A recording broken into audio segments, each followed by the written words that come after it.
അസ്സാം വലൈക്കും വറഹമത്തുള്ള. പ്രിയപ്പെട്ടവരെ, വിമർശനങ്ങൾ വസ്തുതകൾ എന്ന സീരീസിലെ പുതിയ ഒരു എപ്പിസോഡാണിത്. ഈ എപ്പിസോഡിൻ്റെ പ്രധാനപ്പെട്ട വിഷയം പ്രധാനമായും ഇസ്ലാം വിമർശകർ എന്ന് പറയുമ്പോൾ പല ടൈപ്പ് ഇസ്ലാം വിമർശകരുണ്ട്. മിഷണറിമാരുണ്ട്, അതേപോലെ സംഘികളായിട്ടുള്ള ആളുകളുണ്ട്, അതേപോലെ തന്നെ ഇസ്ലാം വിട്ടു എന്ന് പറയുന്ന സംഘി ആശയങ്ങളെ പിന്തുണക്കുന്ന ഒരുപാട് ആളുകളുണ്ട്. അപ്പോൾ ഇങ്ങനെ വ്യത്യസ്ത ടൈപ്പുള്ള വിമർശകർ എല്ലാം ഉന്നയിക്കാറുള്ള ഒരു പൊതുവായിട്ടുള്ളൊരു വിമർശനമാണ്, ഇസ്ലാമിനെതിരെ ഉന്നയിക്കുന്ന പ്രധാനപ്പെട്ട ഒരു വിമർശനമാണ് ഇന്നത്തെ എപ്പിസോഡിൻ്റെ വിഷയം. ആ വിമർശനം ഇതാണ്: ഗസ്വത്തുൽ ഹിന്ദ് എന്നറിയപ്പെടുന്ന ഇന്ത്യയോട് യുദ്ധം ചെയ്യാൻ മുഹമ്മദ് നബി സല്ലല്ലാഹു അലൈഹി വസല്ലം കൽപ്പിച്ചിട്ടുണ്ട്. അതുകൊണ്ട് തന്നെ അടിസ്ഥാനപരമായി ഇന്ത്യയിലെ മുസ്ലിങ്ങളെല്ലാം ഇതിനുവേണ്ടി ശ്രമിക്കുന്ന, ഇതിൻ്റെ ഗൂഢാലോചനകളിൽ ഏർപ്പെടുന്ന, ഇത് ഈ പദ്ധതിയുടെ ഒരു ഭാഗമാണ് എന്ന രൂപത്തിലുള്ള അവതരണങ്ങളും വിമർശനങ്ങളുമാണ് സാധാരണ ഉണ്ടാകാറുള്ളത്. എന്താണ് അതിൻ്റെ വസ്തുത? ഈ വിമർശനം പലപ്പോഴായി ആദ്യകാലത്ത് മിഷണറിമാരായിരുന്നു ഈ വിമർശനം ഉന്നയിച്ചിരുന്നത്. അധികം ആരും ശ്രദ്ധിച്ചിരുന്നില്ല. പിന്നീട് സംഘികളും അതുപോലെ തന്നെ ഇപ്പോൾ ഈ പറഞ്ഞ എക്സ് മുസ്ലിം സംഘികളുമൊക്കെ ഏറ്റെടുത്തിട്ട് വളരെ വ്യാപകമായിട്ട് പ്രചരിപ്പിച്ചുകൊണ്ടിരിക്കുന്നുണ്ട്. എന്താണ് ഇതിൻ്റെ വസ്തുത എന്ന് നമുക്ക് നോക്കാം. ഇങ്ങനൊരു ഹദീസുണ്ട്.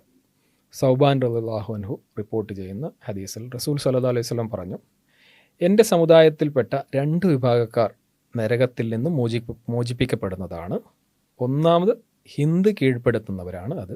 രണ്ടാമത്തെ വിഭാഗം മറിയമിൻ്റെ മകൻ ഈസ അഥവാ യേശു ക്രിസ്തുവിൻ്റെ കൂടെ ഉണ്ടാകുന്നവരാണ് രണ്ടാമത്തെ വിഭാഗം. അപ്പോൾ 2 വിഭാഗം ആളുകൾ നരകത്തിൽ നിന്ന് മോചിപ്പിക്കപ്പെട്ടവരാണ്. അവർ നേരെ സ്വർഗത്ത് കടക്കും. അതിൽ ഒന്നാമത്തെ വിഭാഗം ഹിന്ദ് കീഴ്പ്പെടുത്തുന്നവരാണ് എന്നാണ് പറഞ്ഞത്. ഇതെന്നാണ് റസൂൽ സല്ലല്ലാഹു അലൈഹി വസല്ലം ജീവിച്ചിരിക്കുന്ന കാലത്ത് നടത്തിയ ഒരു പ്രവചനമാണ്. എന്താണ് ഈ ഹിന്ദ് എന്നുള്ളതുകൊണ്ട് ഉദ്ദേശിക്കുന്നത്? നമുക്കറിയാം, ഇന്ത്യ എന്നുള്ളൊരു രാജ്യം 1947 ഉണ്ടായിട്ടുള്ളത്. ബ്രിട്ടീഷുകാർ വന്നിട്ട് പല പല നാട്ടുരാജ്യങ്ങളെ കൂട്ടി യോജിപ്പിച്ചിട്ടാണ് ഇന്ത്യ ഉണ്ടാക്കിയത്. അതിനു മുമ്പ് ഇന്ത്യ എന്നുള്ളൊരു രാജ്യമേ ഇല്ല. അപ്പോൾ ഇന്ത്യയെ പറ്റിയല്ല 1400 കൊല്ലം മുമ്പ് മുഹമ്മദ് നബി സല്ലല്ലാഹു അലൈഹി വസല്ലം പറഞ്ഞത് എന്നുള്ളത് ഉറപ്പാണ്. 1947 മാത്രമാണ് ഇന്ത്യ എന്നുള്ള രാജ്യമുണ്ടായത്. അതിനു മുമ്പ് കേരളമില്ല, തമിഴ്നാടില്ല, ഒരു സംസ്ഥാനങ്ങളുമില്ല, ഇന്ത്യ എന്നുള്ള രാജ്യവുമില്ല.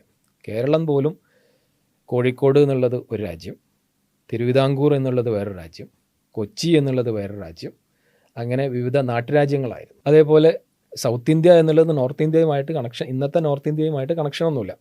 തമിഴ്നാട് ഒക്കെ ചോള, ചേര, പാണ്ഡ്യ വിഭാഗങ്ങളായിരുന്നു.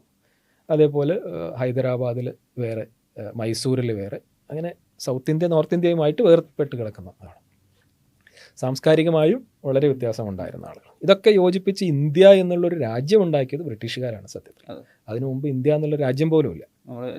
നേഷൻ സ്റ്റേറ്റ് എന്നുള്ള. അപ്പോൾ റസൂൽ സല്ലല്ലാഹു അലൈഹി വസല്ലമയുടെ കാലത്ത് അന്ന് ഹിന്ദ് എന്നുള്ളത് കൊണ്ട് എന്താണ് ഉദ്ദേശിച്ചിരുന്നത്? അന്നത്തെ സിന്ധു നദി, ഇന്ന് നമ്മൾ അറിയപ്പെടുന്ന സിന്ധു നദി, അതിനെയായിരുന്നു, അതും അതിൻ്റെ ചുറ്റുമുള്ള സിന്ധു നദീതട സംസ്കാരമായിരുന്നു അന്ന് അൽ ഹിന്ദ് എന്ന് അറബികൾ വിളിച്ചിരുന്നത്.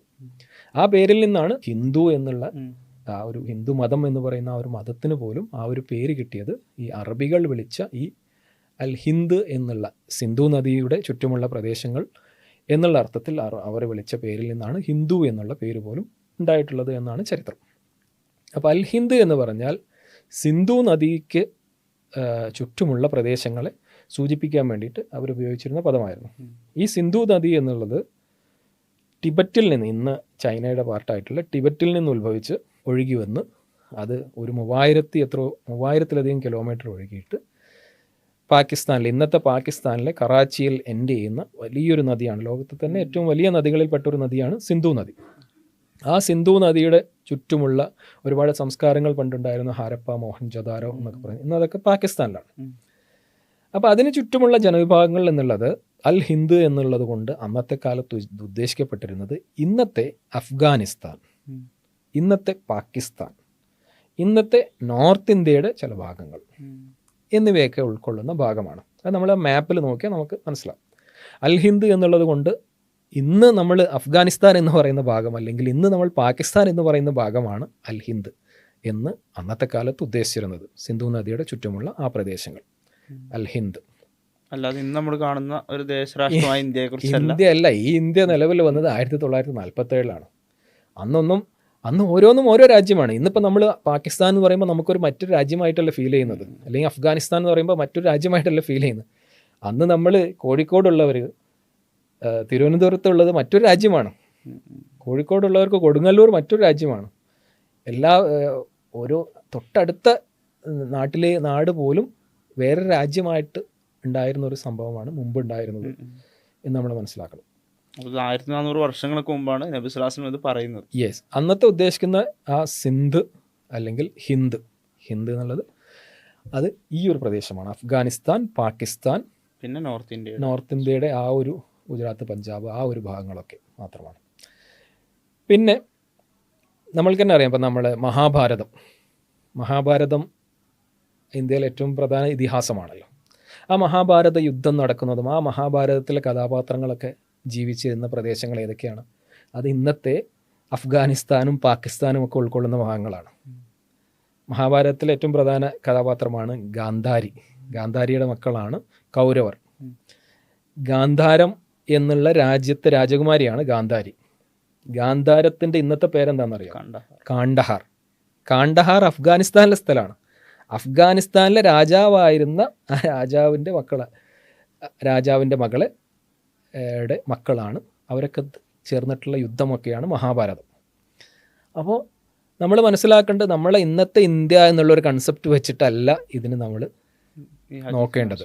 ഈ ഹദീസിൽ ഒരു പ്രവചന സ്വഭാവത്തിലുള്ള ഹദീസാണ് ഇത്. ഈ ഒരു ഹദീസ് മാത്രമല്ല, ഒരുപാട് പ്രവചന സ്വഭാവത്തിലുള്ള ഹദീസുകൾ നബി സല്ലല്ലാഹു അലൈഹി വസല്ലം നടത്തിയിട്ടുണ്ട്. അതിൽ ഒട്ടുമിക്ക പ്രവചനങ്ങളും പുലർന്നു കഴിഞ്ഞിട്ടുമുണ്ട്. ഇനി ഭാവിയിൽ പുലരാൻ പോകുന്ന പ്രവചനങ്ങളും ബാക്കിയുണ്ട്. അതിലിപ്പോൾ ഈ 2 എണ്ണം പറഞ്ഞതിൽ ഒന്ന് നടന്നു കഴിഞ്ഞ ഒരു പ്രവചനമാണ്. ഇനി വരുന്നത് ഈസാ നബിയുടെ കാലത്തുണ്ടാകുന്ന ഒരു യുദ്ധത്തിനെ പറ്റിയിട്ടും ആ യുദ്ധത്തിൽ ഈസാ നബിയുടെ കൂടെ ഉണ്ടാകുന്ന ഒരു വിഭാഗത്തെ പറ്റിയും ഈ ഹദീസിൽ തന്നെ പറയുന്നുണ്ട്. അത് വരാൻ പോകുന്ന ഒരു പ്രവചനമാണ്. അപ്പോൾ അവരൊക്കെ സ്വർഗത്തിൽ പ്രവേശിക്കാൻ പോകുന്ന നല്ല ആളുകളാണ് എന്നാണ് പറഞ്ഞത്. ഇനി ഇതേപോലെ തന്നെയുള്ള പ്രവചനങ്ങൾ, ഒരുപാട് പ്രവചനങ്ങൾ നബി സല്ലല്ലാഹു അലൈഹി വസല്ലം നടത്തിയിട്ടുണ്ട്. റോമാ സാമ്രാജ്യം കീഴ്പ്പെടുത്തുമെന്ന് പറഞ്ഞിട്ടുണ്ട്, പേർഷ്യൻ സാമ്രാജ്യം കീഴ്പ്പെടുത്തുമെന്ന് പറഞ്ഞിട്ടുണ്ട്, അതുപോലെ മറ്റു പല സാമ്രാജ്യങ്ങളും കീഴ്പ്പെടുത്തുമെന്ന് നബി സല്ലല്ലാഹു അലൈഹി വസല്ലം പ്രവചിച്ചു. ആ പ്രവചനങ്ങളൊക്കെ നബി സല്ലല്ലാഹു അലൈഹി വസല്ലമയുടെ മരണശേഷം ഖലീഫമാരുടെ കാലത്തും അതിനുശേഷമുള്ള കാലത്തും പുലർന്നു കഴിഞ്ഞിട്ടുണ്ട്. അതുകൊണ്ടാണ് ഇസ്ലാം ആ ഒരു ഹിജാസിൽ നിന്നും എല്ലായിടത്തേക്കും വ്യാപിച്ച് ലോകം മൊത്തം വ്യാപിച്ചത് ഈ കാലഘട്ടങ്ങളിലാണ്. ഇതൊക്കെ നബി സല്ലല്ലാഹു അലൈഹി വസല്ലം അന്നേ പ്രവചിച്ചിട്ടുണ്ട്. ആ പ്രവചനങ്ങളൊക്കെ പുലർന്നു കഴിഞ്ഞിട്ടുണ്ട്. അതുപോലെ പുലർന്നു കഴിഞ്ഞ ഒരു പ്രവചനമാണ് ഈ ഹിന്ദ് കീഴ്പ്പെടുത്തും എന്നുള്ള പ്രവചനം. അല്ലാതെ ഈ വിമർശകന്മാർ ഉന്നയിക്കുന്ന പോലെ നമ്മൾ ഇനിയും ചെയ്യേണ്ട ഒരു സംഗതി അല്ല, അല്ല. അതുമല്ല, ഹിന്ദ് കീഴ്പ്പെടുത്തുന്നതാണ് പറഞ്ഞത്, അല്ലാതെ അതിനെ വളച്ചൊടിച്ച് ഇന്ത്യയെ കീഴ്പ്പെടുത്തും എന്ന് പറയുന്നത് തന്നെ തെറ്റാണ്. കാരണം 1400 കൊല്ലം മുമ്പ് അന്ന് ഇന്ത്യ എന്നുള്ള രാജ്യമേ ഇല്ല, ഒരു നേഷൻ സ്റ്റേറ്റ് ആയിട്ട് അതില്ല. യെസ്. അപ്പോൾ അന്നത്തെ ഈ അഫ്ഗാനിസ്ഥാൻ, പാകിസ്ഥാനൊക്കെ ഉൾക്കൊള്ളുന്ന ഭാഗം, അവിടെ മുസ്ലിങ്ങൾ കീഴ്പ്പെടുത്തും. ആ ഒരു സൈന്യത്തിൽ പങ്കെടുക്കുന്ന ആളുകൾ അവർ സ്വർഗാവകാശികളാണ് എന്നാണ് പറഞ്ഞത്. ഇനി ഇത് ഇങ്ങനെ കീഴ്പ്പെടുത്തപ്പെട്ടിട്ടുണ്ടോ? തീർച്ചയായും ഉണ്ട്. റസൂൽ സല്ലല്ലാഹു അലൈഹി വസല്ലമയുടെ ഒരു മരണശേഷം ഒരു 80 വർഷത്തിനുള്ളിൽ തന്നെ ഈ ഒരു സംഭവം സംഭവിച്ചു കഴിഞ്ഞിട്ടുണ്ട്. മുഹമ്മദ് ബിൻ കാസിം അൽ സഖഫി എന്നുള്ള ഒരു സൈന്യാധിപൻ്റെ നേതൃത്വത്തിൽ അമവി ഭരണകാലത്ത് ഒരു വലിയ പട നയിച്ച് ഇങ്ങോട്ട് വരികയും അങ്ങനെ ഈ പ്രദേശങ്ങളെല്ലാം കീഴ്പ്പെടുത്തുകയും ചെയ്തു. അങ്ങനെ ഇത് മുസ്ലിം ഭരണാധികാരികളുടെ അടിയിലായി. ഓക്കെ, അങ്ങനെ അതൊന്ന് ജസ്റ്റ് ഒന്ന് വിക്കിപീഡിയ സെർച്ച് ചെയ്താൽ മുസ്ലിം കോൺക്വസ്റ്റ് ഓഫ് സിന്ധ് എന്ന് സെർച്ച് ചെയ്താൽ നിങ്ങൾക്ക് കാണാൻ പറ്റും. അല്ലെങ്കിൽ മുഹമ്മദ് ബിൻ കാസിം എന്നുള്ളത് സെർച്ച് ചെയ്താൽ നിങ്ങൾക്ക് കാണാൻ പറ്റും. ഇത് AD 711, 712 കാലഘട്ടത്തിൽ സംഭവിച്ചതാണ്. അതായത് 1300 കൊല്ലം മുമ്പ് സംഭവിച്ച കാര്യങ്ങളാണ്. 13 നൂറ്റാണ്ടുകൾക്ക് മുമ്പ് സംഭവിച്ച കാര്യമാണ്. എന്ന് മാത്രമല്ല, അതിനുശേഷം എത്രയോ നൂറ്റാണ്ടുകൾ, ഒരു 7 നൂറ്റാണ്ടുകളോളം, 700 വർഷത്തോളം മുസ്ലിം ഭരണാധികാരികളാണ് ഈ ഏരിയ എല്ലാം ഭരിച്ചത്. ഇപ്പോൾ നമ്മൾ ചരിത്ര പാഠപുസ്തകങ്ങൾ പഠിക്കുമ്പോഴൊക്കെ ബ്രിട്ടീഷുകാർ ഭരിക്കുന്നത് വരെ, ബ്രിട്ടീഷുകാർ ഈസ്റ്റ് ഇന്ത്യ കമ്പനി ഇവിടെ ഇന്ത്യയിൽ വന്ന് കീഴ്പ്പെടുത്തുന്നത് വരെ മുസ്ലിം ഭരണാധികാരികളായിരുന്നു. മുസ്ലിം റൂൾ തന്നെയാണ് ചരിത്രത്തിൽ പഠിക്കാനുള്ളത്. അത് ഒരുപാട് അടിമവംശം, ഖിൽജി വംശം, അങ്ങനെ മുഗൾ വംശം, അങ്ങനെ ഒരുപാട് രാജവംശങ്ങൾ വന്ന് അവസാനം മുഗൾ വംശമായിരുന്നു. എല്ലാ മുസ്ലിം ഭരണാധികാരികളായിരുന്നു ഈ അന്നത്തെ ഈ ഹിന്ദ് ഭരിച്ചിരുന്നതെല്ലാം എന്ന് മനസ്സിലാക്കുക. ബ്രിട്ടീഷുകാർ വരുന്നത് വരെ മുസ്ലിം ഭരണാധികാരികളായിരുന്നു. ഏകദേശം ഒരു 700 വർഷം മുസ്ലിം രാജഭരണത്തിലായിരുന്നു ഈ പ്രദേശങ്ങളെല്ലാം തന്നെ എന്നുള്ളത് നമ്മൾ മനസ്സിലാക്കുക. എന്തായാലും ഈ പ്രവചനങ്ങളെല്ലാം ഒരു കഴിഞ്ഞ സംഭവത്തെ പറ്റിയാണ്. അതുകൊണ്ട് തന്നെ ഇവർ പറഞ്ഞ് ഭീതി പരത്താൻ ശ്രമിക്കുന്നത് പോലെ മുസ്ലിങ്ങൾ ഇനി ഒരു ഗൂഢാലോചനയിൽ ഏർപ്പെടേണ്ട ആവശ്യമില്ല. ആ പ്രവചനം പുലർന്നു കഴിഞ്ഞ പ്രവചനമാണ്. അതും 13 നൂറ്റാണ്ടുകൾക്ക് മുമ്പ് പുലർന്നു കഴിഞ്ഞ പ്രവചനമാണ്. മുസ്ലിം കോൺക്വസ്റ്റ് ഓഫ് സിന്ധ് എന്ന് നിങ്ങൾ വിക്കിപീഡിയയിലോ അല്ലെങ്കിൽ എവിടെയെങ്കിലും സെർച്ച് ചെയ്താൽ നിങ്ങൾക്ക് അതിൻ്റെ വിശദ വിവരങ്ങൾ കാണാൻ സാധിക്കും. അപ്പോൾ നമ്മൾ ഈ പറഞ്ഞതിൻ്റെ ഒരു രത്നച്ചുരുക്കമായിട്ട് നമുക്ക് പറയാനുള്ളത്, ഒന്ന്, മുഹമ്മദ് നബി സല്ലല്ലാഹു അലൈഹി വസല്ലം ഹിന്ദിനെ ആക്രമിക്കും, എൻ്റെ സമുദായത്തിൽപ്പെട്ട ഒരു വിഭാഗം ഹിന്ദിനെ ആക്രമിക്കും എന്ന് പറഞ്ഞാൽ അവിടെ ഉദ്ദേശിക്കുന്നത് ഇന്ന് നമ്മൾ കാണുന്ന 1947 ശേഷം സ്ഥാപിതമായ ഇന്ത്യ എന്നൊരു ദേശരാഷ്ട്രത്തെക്കുറിച്ചല്ല. കാരണം 1400 വർഷങ്ങൾക്ക് മുമ്പാണ് മുഹമ്മദ് നബി സ്വല്ലല്ലാഹു അലൈഹി വസല്ലം അത് പ്രവചിക്കുന്നത്. അന്നത്തെ ഒരു ഭൂമിശാസ്ത്രപരമായിട്ടുള്ള ഒരു സ്ഥലത്തെയാണ് നബി സ്വല്ലല്ലാഹു അലൈഹി വസല്ലം ഉദ്ദേശിക്കുന്നത്. രണ്ട്, ആ പ്രവചനം ഇനി നടക്കാനുള്ളതൊന്നല്ല, നടന്നു കഴിഞ്ഞ ഒന്നായിട്ടാണ് പണ്ഡിതന്മാരും ഒക്കെ നമുക്ക് ചരിത്രം പരിശോധിച്ചാലൊക്കെ നമുക്ക് മനസ്സിലാക്കാൻ കഴിയുന്നത്. അത് നടത്തിയത്, ആ ആക്രമണം നടത്തിയത് മുഹമ്മദ് ബിൻ ഖാസിം അസ്സഖഫി എന്നറിയപ്പെടുന്ന ഒരു സൈന്യാധിപനായിരുന്നു, ഒരു മിലിറ്ററി കമാൻഡറായിരുന്നു. അതോടൊപ്പം ഇത് പുലർന്നു കഴിഞ്ഞതാണ്. വേറെയും കുറേ പ്രവചനങ്ങൾ നബി സ്വല്ലല്ലാഹു അലൈഹി വസല്ലം നടത്തിയിട്ടുണ്ട്. ഇപ്പോൾ റോമൻ സാമ്രാജ്യം, പേർഷ്യൻ സാമ്രാജ്യം, യമൻ ഇവരെയൊക്കെ കീഴടക്കും എന്ന പ്രവചനങ്ങൾ നടത്തിയിട്ട് അതും പുലർന്നു കഴിഞ്ഞിട്ടുണ്ട്. അത് ഇനി നമ്മൾ നടത്തേണ്ടുന്ന ഒരാവശ്യമില്ല.